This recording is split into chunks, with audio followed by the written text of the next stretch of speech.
नमस्कार, मैं हूं सुशील भट्ट और आप देख रहे हैं समाचार सच की खास पेशकश आजाद भारत की कहानी। आजाद भारत की कहानी में आज हम बात करेंगे गोधरा कांड की। गोधरा यानी कि गोधरा का शाब्दिक अर्थ होता है गो मतलब गाय और धरा मतलब जमीन यानी कि गाय की भूमि। तो गोधरा में जो कांड हुआ था ये बात है फरवरी सन 2002 की। उस समय अयोध्या में कई कार सेवक देश के कोने कोने से जुटे थे और वीएचपी यानी कि विश्व हिंदू परिषद ने, क्योंकि 1992 में जब बाबरी विध्वंस हुआ उसके बाद से ही देश में एक ऐसा माहौल बना कि हिंदू मुस्लिम कई राइट हुए और मुंबई में भी सीरियल ब्लास्ट हुए, तो उसके बाद कई हिंदू मुस्लिमों में काफ़ी तनाव का वो दौर था। और उसके बाद से ही कभी भी क्योंकि उसके बाद मंदिर निर्माण का आंदोलन तेजी से सतत चलता रहा। तो इसी मंदिर आंदोलन के चलते विश्व हिंदू परिषद ने अयोध्या में कार सेवकों को बुलाया था। देश के कोने कोने से कार सेवक आए थे और गुजरात से भी लगभग 2100 कार सेवक अयोध्या पहुंचे थे। 26 फरवरी को जब उनकी वापसी हुई तो ट्रेन में 26 फरवरी को ट्रेन में बैठे और ट्रेन अयोध्या से अहमदाबाद वाली ट्रेन थी जिसका नाम था साबरमती एक्सप्रेस। तो साबरमती एक्सप्रेस में 26 फरवरी को जब कार सेवक बैठे तो अगले दिन यानी कि 27 फरवरी को सुबह 3 बजे का टाइम था, लेकिन वो 4.5 घंटे लेट हो गई थी ट्रेन। उसके बाद जो गोधरा था वहाँ से एक स्टेशन पहले कहा जाता है कि एक चाय बेचने वाला जो कि मुस्लिम समुदाय से था, वो क्योंकि S5 और S6 जो दो कोच थे, S5 S6 दो में जो कार सेवक थे वो बैठे हुए थे। तो S5 में जो चाय लेकर एक मुस्लिम जो चाय वाला था वो अंदर आना चाह रहा था कोच के, और वहाँ कार सेवक थे उन्होंने उसको अंदर ट्रेन में चढ़ने से मना कर दिया। उसके बाद उनमें काफ़ी कहासुनी हुई और काफ़ी मनमुटाव हुआ। और उसके बाद कहते हैं कि उस जो चाय वाला था उसने जो उसके गोधरा में जो लोग थे उसने उन लोगों को फ़ोन करके कहा कि मेरे संग इस तरीके की घटना हुई है और इसका बदला लो। तो इस तरीके से जब ट्रेन सुबह 7:30 बजे गोधरा में पहुंची तो वहाँ जो कार सेवकों की जो S5 और S6 के जो डब्बे थे यानी कि जो कोच थे उस पर जमकर पथराव हुआ और कहा जाता है कि मुस्लिम समुदाय के लोगों ने पथराव किया और उसके बाद डब्बों को आग के हवाले कर दिया गया। तो इस तरीके से गोधरा कांड इसको कहा जाता है और ये 27 फरवरी की घटना है, सुबह 7:30 बजे की घटना है। धीरे धीरे जब रूमर फैला तो किसी ने इसको जब अफवाहों का दौर फैलता है तो तरह तरह की बातें होती है। कुछ लोगों ने कहा कि ये शॉर्ट सर्किट ट्रेन में हुआ था तब ये आग लगी। कुछ लोगों ने इसको ISI की साजिश भी बताया और कहा कि ये पाकिस्तान से संचालित हुआ है और वो ये हिंदुओं को बरगलाने की हिंदुओं के खिलाफ एक साजिश है। और उसके बाद कुछ लोगों ने कहा कि हिंदुओं को जलाकर मार दिया गया। तो इस तरीके से कई बातें चलती रही और शाम को नरेंद्र मोदी गोधरा में उसका वहाँ निरीक्षण करने आए और उसके बाद वहाँ उनकी मीटिंग, उनकी एक बैठक हुई मुख्यमंत्री की और जितने भी वहाँ मिनिस्टर कैबिनेट के लोग थे सबकी एक बैठक हुई। और बैठक में कहा जाता है कि मोदी ने कहा कि यदि अब इस गोधरा कांड में कोई प्रतिक्रिया हिंदू कोई प्रतिक्रिया होते हैं तो उन पर कोई कार्यवाही प्रशासन न करे। वहाँ सारा प्रशासनिक अमला मौजूद था और वहाँ एक IPS वहाँ पर जो थे संजीव भट्ट भी मौजूद थे और उन्होंने कई बार मीडिया में ये बात सार्वजनिक भी की कि नरेंद्र मोदी ने जब ये गुजरात जब गोधरा कांड हुआ उसके बाद हिंदुओं पर किसी भी प्रकार का मतलब उनको रोकने से मना कर दिया था पुलिस या जो वहाँ के जो फोर्स थी उससे ये कहा गया कि जो अगर हिंदू कोई प्रतिक्रिया करते हैं तो उस पर कोई कार्यवाही पुलिस ना करे। और उसके बाद उनकी कैबिनेट के कुछ लोगों ने ये तक कहना शुरू कर दिया कि 28 फरवरी की सुबह यानी कि कल जो गोधरा कांड में जो लोग जले थे उनकी लाशों को अहमदाबाद भेज दिया जाए और इससे भारतीय जनता पार्टी को बहुत बड़ा पॉलिटिकल लाभ होगा। और उन्हीं की कैबिनेट के एक मंत्री हरेंद्र पांड्या ने इसका विरोध किया 1 साल बाद, जिनकी हत्या भी कर दी गई और जिसका आरोप नरेंद्र मोदी पर लगा। तो 28 फरवरी की सुबह अहमदाबाद में जो गोधरा था वहाँ से लाशों को खुले ट्रकों में लाकर अहमदाबाद पहुँचाया गया और अहमदाबाद पहुँचाने के बाद भी जो लाशें थी उनको उनके परिजनों को न सौंपकर विश्व हिंदू परिषद के लोगों को उनकी लाशें सौंप दी गई और लाशों का खुला प्रदर्शन हुआ और उसके बाद वहाँ बड़ा तंग माहौल हो गया। और उसके बाद कहते हैं कि पूरे गुजरात में दंगे भड़क गए और जिसका असर जो केंद्र था अहमदाबाद था, क्योंकि अहमदाबाद में जो कार सेवक थे उनकी लाशों को रख दिया गया था सड़कों में लाके और खुले ट्रकों में लाया गया था। इसका अहमदाबाद में एक जगह है नरोदा पाटिया, यहाँ इन दंगों का बहुत बड़ा असर हुआ और यहाँ लगभग 2000 जो कर्नाटक और महाराष्ट्र से आए हुए मजदूर टाइप लोग थे, उन लोगों पर लगभग 5000 दंगाइयों ने हमला कर दिया और लगभग इसमें 97 लोग मारे गए थे। और कहते हैं कि एलपीजी सिलेंडर लोगों के घरों में फेंके गए और लोगों के घरों को आग के हवाले कर दिया गया, कई दुकानें निस्ते नाबूद कर दी गई और कई जगह लूटपाट भी हुई, लूटपाट की घटनाएं भी हुई, क्योंकि कुछ लोग इसका फायदा भी उठाते हैं। और इसमें नाम आया माया कोडनानी, जो वहाँ की स्थानीय विधायक थी, जिसे बाद में नरेंद्र मोदी ने अपनी कैबिनेट में मंत्री भी बनाया था। और एक बाबू बजरंगी थे, इनका नाम भी इसमें आया था और जिनको कोर्ट ने सजा भी दी थी और आजीवन कारावास की सजा इन दोनों को दी गई थी। और एक पॉश इलाका था, मतलब हर वर्ग के जो मुस्लिम लोग थे उन पर हमला किया गया और ये तक कहा जाता है कि ये सोची समझी रणनीति थी। और एक गुलबर्ग सोसाइटी थी, वहाँ पर एक एहसान जाफरी थे, ये कांग्रेस के सांसद थे, पूर्व सांसद थे। और ये कहा जाता है कि इन पर भी, क्योंकि उस समय जो विश्व हिंदू परिषद या बजरंग दल के लोग थे, इन लोगों को पता था कि ये कांग्रेस के सांसद हैं, तो सुनियोजित तरीके से हमला किया गया। पहले इनको पीटा गया, मारा गया और उसके बाद आग के हवाले कर दिया गया। और इसके बाद बड़ोदरा में एक बहुत चर्चित केस था, उसको कहा जाता है बेस्ट बेकरी केस, यानी कि जो बेकरी होती है जहाँ ब्रेड, डबल रोटी, इस टाइप की चीज़ें बनाई जाती है, वहाँ लोगों को जिंदा जला दिया गया, जिसमें 14 लोग जले और जिसमें 12 लोग मुस्लिम थे, मुस्लिम समुदाय से आते थे। इन दंगों में 1267 लोग मारे गए और लगभग 70% जो लोग थे वो मुसलमान थे। इससे अटल बिहारी वाजपेयी काफ़ी आहत हुए और वो अपना इस्तीफा देने को तैयार हो गए थे। मार्च 2002 की बात है, संसद भवन में जो प्रधानमंत्री का कार्यालय होता है, वहाँ पर अटल बिहारी वाजपेयी जी अपना इस्तीफा लिख रहे थे और उनके साथ उनके जो सहयोगी थे उस समय वो लोग बैठे हुए थे और उस समय वहाँ पर जसवंत सिंह भी आए और जसवंत सिंह ने तो अटल जी का 2 बार हाथ भी पकड़ लिया था और अटल जी को इस्तीफा देने से मना कर दिया था। तो अटल जी को किसी भी तरीके से जसवंत सिंह ने समझाने बुझाने का काम किया। और उसके बाद क्योंकि जब गुजरात में दंगे हुए तो उसमें कई लोग घायल हो गए, कई लोग मारे गए और जो घायल लोग थे या जिनका सब कुछ नष्ट हो गया था, यानी कि जिनका घर वगैरह जल गया था, तो लगभग 200 राहत शिविर बनाए गए जिसमें 1.5 लाख दंगा पीड़ित वहाँ रह रहे थे। तो उनको देखने के लिए 4 अप्रैल 2002 को अटल बिहारी वाजपेयी का दौरा हुआ और अटल बिहारी वाजपेयी ने वहाँ पर अपने भाषण में कहा कि विदेशों में भारत की बहुत इज्जत है और उसमें मुस्लिम देश भी हैं और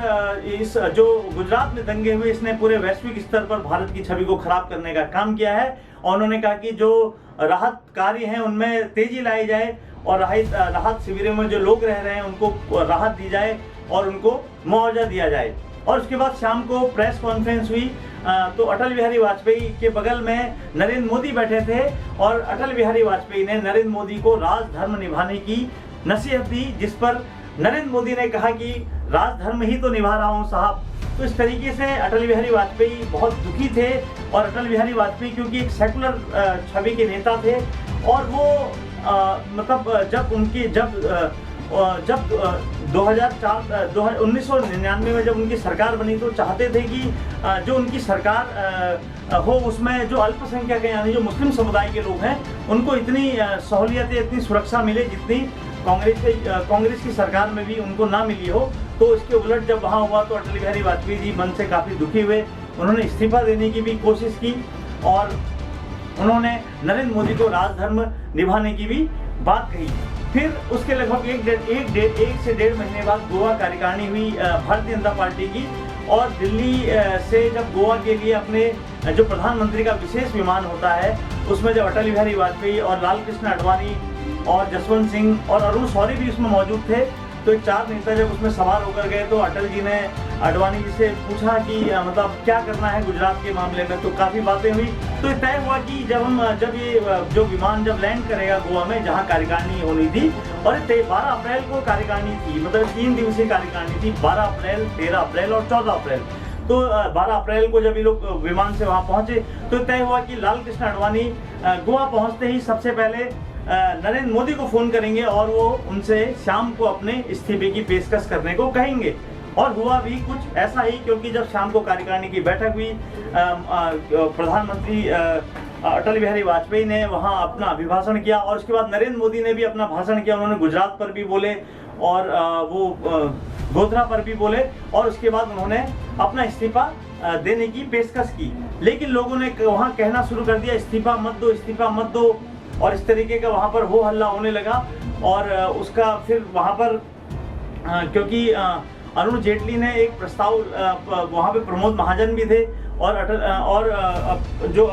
अरुण जेटली थे उन्होंने एक प्रस्ताव वहां पर पारित किया कि जो नरेंद्र मोदी इस्तीफा दे रहे हैं उसके विरुद्ध एक प्रस्ताव, मतलब कि हम नरेंद्र मोदी का इस्तीफा नहीं चाहिए, और जिसका जो अनुमोदन था वो प्रमोद महाजन ने किया। और काफी जो अटल बिहारी वाजपेयी के करीबी नेता थे उन्होंने जो नरेंद्र मोदी थे उनके इस्तीफे का विरोध करना शुरू कर दिया। तो उसके बाद क्योंकि जब दंगे वंगे हुए उसके बाद गोवा कार्यकारिणी हुई, उसके बाद नरेंद्र मोदी चाहते थे कि गुजरात में मध्यावधि चुनाव हो जाएं, लेकिन जो चुनाव आयुक्त थे उन्होंने इससे मना कर दिया कि गुजरात में हालत सामान्य नहीं हो जाते तब तक चुनाव नहीं हो सकता। और दिसंबर 2002 में चुनाव की घोषणा हुई और जब चुनाव हुए तो मोदी को 182 में से 127 सीटें मिली और जिसका जो वोट ऑफ परसेंट जो लगभग 49.85% था, और कांग्रेस को कुल 51 सीटों पर सिमटना पड़ा। और उसके बाद मध्य प्रदेश, राजस्थान, छत्तीसगढ़ में 2003 में बहुत प्रचंड तरीके से भारतीय जनता पार्टी की इन 3 राज्यों में सरकार बनी। और फिर समय आया 2004 का, क्योंकि 2004 में लोकसभा चुनाव थे तो अटल बिहारी वाजपेयी जी ने इंडिया साइनिंग का नारा दिया और उन्होंने फील गुड की बात कही और भारत उदय की बात कही गई, क्योंकि अटल बिहारी वाजपेयी ने अपने बहुत ऐतिहासिक काम किए थे। उन्होंने कारगिल में जो भारत की ऐतिहासिक जीत हुई और पोखरण में जो परमाणु परीक्षण किया गया, जो स्वर्णिम चतुर्भुज सड़क योजना थी, जो चारों महानगरों को जोड़ने वाली जो सड़क योजना थी उस पर, और सर्व शिक्षा अभियान पर, और अटल बिहारी वाजपेयी के चेहरे पर वोट मांगा गया। लेकिन भारतीय जनता पार्टी की हार हुई और कांग्रेस को बहुमत मिला। तो इससे अटल बिहारी वाजपेयी जी काफी क्षुब्ध हो गए और उनको लगता था कि कहीं ना कहीं इस हार के पीछे जो गुजरात के दंगे थे उनका बहुत बड़ा हाथ है। तो मनाली जब 3 जून को गए तो मनाली 13 जून को जब मनाली गए तो वहां उन्होंने प्रेस कॉन्फ्रेंस में एक बात कही कि 2004 में हम लोकसभा का चुनाव हारे, इसमें गुजरात के जो 2002 के दंगे थे इसका बहुत बड़ा हाथ है और मैं स्वयं नरेंद्र मोदी को हटाना चाहता था, लेकिन कुछ जो संघ की पृष्ठभूमि के लोग थे उन्होंने इसका विरोध किया। तो अटल बिहारी वाजपेयी की इन बातों से घमासान हो गया और आरएसएस भी आक्रामक हो गया अटल बिहारी वाजपेयी के खिलाफ, क्योंकि उस समय जो सरसंघ चालक थे के.एस. सुदर्शन, उन्होंने एक बयान भी जारी किया, जबकि वो अपने आप को पॉलिटिक्स से बिल्कुल किनारे, वो कहते हैं हमारा पॉलिटिक्स से कोई लेना देना नहीं है। उसके बाद भी के.एस. सुदर्शन ने एक बयान जारी किया और कहा कि गुजरात दंगों का इस लोकसभा चुनाव में कोई फर्क नहीं पड़ा, क्योंकि गुजरात दंगों के बाद मध्य प्रदेश, राजस्थान और छत्तीसगढ़ में चुनाव हुए और जहां जीत हासिल हुई और गुजरात की ही वजह से इन राज्यों में उन्होंने कहा कि जीत हासिल हुई। और अटल बिहारी वाजपेयी ने फिर उसके बाद मुंबई की कार्यकारिणी होनी थी भारतीय जनता पार्टी की, तो अटल बिहारी वाजपेयी ने कहा कि मोदी पर कोई फैसला हो सकता है। तो उसके बाद बाकायदा जो उसके राष्ट्रीय अध्यक्ष थे उस समय भारतीय जनता पार्टी के वेंकैया नायडू, जब वो राष्ट्रीय कार्यालय अशोका रोड में आए तो उनको कहना पड़ा कि जब ये जो राष्ट्रीय कार्यकारिणी होगी मुंबई में, इसमें नरेंद्र मोदी पर कोई चर्चा नहीं होगी और एक पुरानी बात हो गई है। तो अटल बिहारी वाजपेयी को लगने लगा कि उनका वो जो, क्योंकि वो कई बार चाहते थे कि मोदी को इस्तीफा दे देना चाहिए, मोदी क्योंकि जो गुजरात दंगे हुए उन्होंने ये भी कहा था कि देश में बहुत बड़ा कलंक है और भारत के ऊपर एक बहुत बड़ा धब्बा है। और उसके बाद जब अटल बिहारी वाजपेयी जी मुंबई की कार्यकारिणी में गए तो क्योंकि पहले उनका सारे मैनिफेस्टो में उनका जो फोटो था वो लगा होता था और उन्हीं के नाम पर लोकसभा का चुनाव भी लड़ा गया था। जब कार्यकारिणी में जब वो गए तो वहाँ जो उनके जो जनसंघ के संस्थापक थे उनकी फोटो लगी थी और उनका फोटो गायब था और उनको ज़्यादा तरजीह भी नहीं दी गई। तो अटल बिहारी वाजपेयी को लगने लगा कि अब उनका समय अब नहीं रहा भारतीय जनता पार्टी में, उनको सम्मान नहीं रहा और धीरे धीरे अटल बिहारी वाजपेयी हाशिए में चले गए और अटल बिहारी वाजपेयी ने राजनीति से संन्यास ले लिया। अटल बिहारी वाजपेयी, जिनको राजनीतिक पुरोधा भी कहा जाता है, कि उनकी वो हाशिए में चले गए और उनको राजनीति से संन्यास लेना पड़ा। और उसके बाद क्योंकि हमने पूर्व में आपको अटल बिहारी वाजपेयी ने जो ऐतिहासिक काम इस देश में किए, क्योंकि उनकी पहले 13 दिन की सरकार थी, फिर 13 महीनों की सरकार बनी, वो हमने बताया। तो ये अटल बिहारी वाजपेयी थे जो इस देश में, मतलब अटल बिहारी वाजपेयी का एक अपना कद हुआ करता था और अटल बिहारी वाजपेयी को मुस्लिम लोग भी सुनना पसंद करते थे। एक चमत्कृत उनका व्यक्तित्व था और उनको सुनने के लिए लोग आतुर रहते थे कि अब अटल बिहारी वाजपेयी जी का अगला स्टेटमेंट क्या होगा। क्योंकि जब अटल बिहारी वाजपेयी जी जब मनाली गए तो उन्होंने उनका एक बहुत महत्वपूर्ण किस्सा भी सुनने में आता है कि मनाली में जब उन्होंने वहाँ के जो लोग थे हिमाचल प्रदेश के, उनसे कहा कि हिमाचल प्रदेश के लोगों से मनाली में अटल बिहारी वाजपेयी ने कहा कि मैं आपके, वो किसी विद्यालय में, वहाँ पे कोई विद्यालय था, तो उन्होंने कहा कि आप लोगों ने मुझे मामा कहा है, तो मैं एक मामा होने के नाते मैं आपको 1000 रुपये का आपके स्कूल को अनुदान देना चाहता हूँ, क्योंकि अब मामा की नौकरी नहीं रही और आपके मामा बेरोजगार हो गए हैं। तो इस तरीके से अटल बिहारी वाजपेयी का जो व्यक्तित्व था वो एक महान व्यक्तित्व के धनी व्यक्ति थे। और आज हमने आपको गुजरात यानी कि गोधरा कांड की कहानी सुनाई कि किस प्रकार से गोधरा कांड हुआ। और हम इसी तरीके की कहानी आपको हर सप्ताह लगभग हर सप्ताह सुनाने की कोशिश करते हैं। और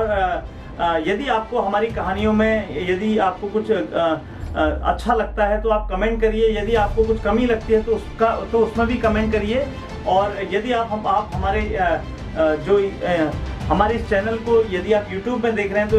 इसको सब्सक्राइब करना ना भूलें, और यदि आप Facebook में देख रहे हैं तो इसको फॉलो करना ना भूलें। अभी के लिए बस इतना ही। आप देखते रहिए समाचार सच। शुक्रिया।